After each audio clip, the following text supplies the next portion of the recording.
সবাইকে welcome welcome to our YouTube channel edu knowledge. তো আজকে বিশেষ একটা ব্যাপার নিয়ে তোমাদের কাছে এসছি বা তোমাদের কাছে এই ভিডিওটা করছি, সেটা হচ্ছে আমাদের পঞ্চায়েত নিয়োগ।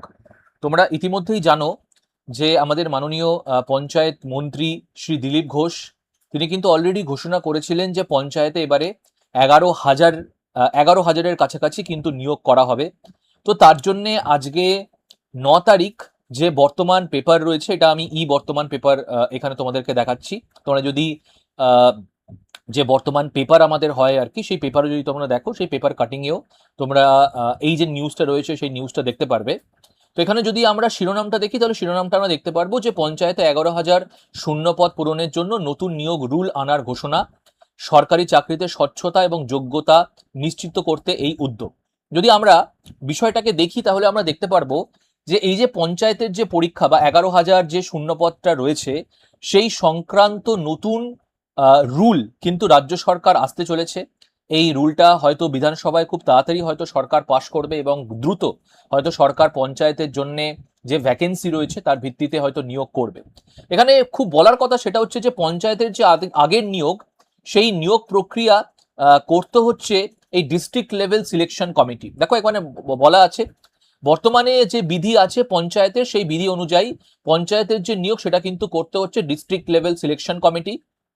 কিন্তু এই ডিস্ট্রিক্ট লেভেল সিলেকশন কমিটি কিন্তু আর মানে এই বছরে যে পঞ্চায়েতের নোটিফিকেশন বেরোবে, সেখানে হতে পারে যে এই ডিস্ট্রিক্ট লেভেল সিলেকশন কমিটি হয়তো আর পরীক্ষা নেবে না।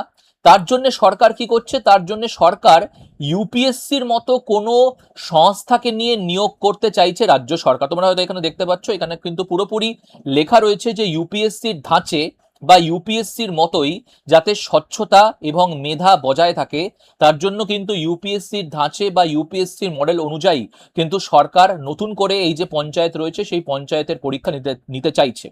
তোমাদেরকে আমি এটাও বলে দিই, এই যে ডিস্ট্রিক্ট লেভেল সিলেকশন কমিটি, এটা কিন্তু কোনো স্থায়ী সাংবিধানিক বা প্রশাসনিক পদ নয়। এটা কিন্তু বলতে পারো এটা কিন্তু গঠন করা হয় এই পঞ্চায়েতের পরীক্ষা নেওয়ার জন্যই।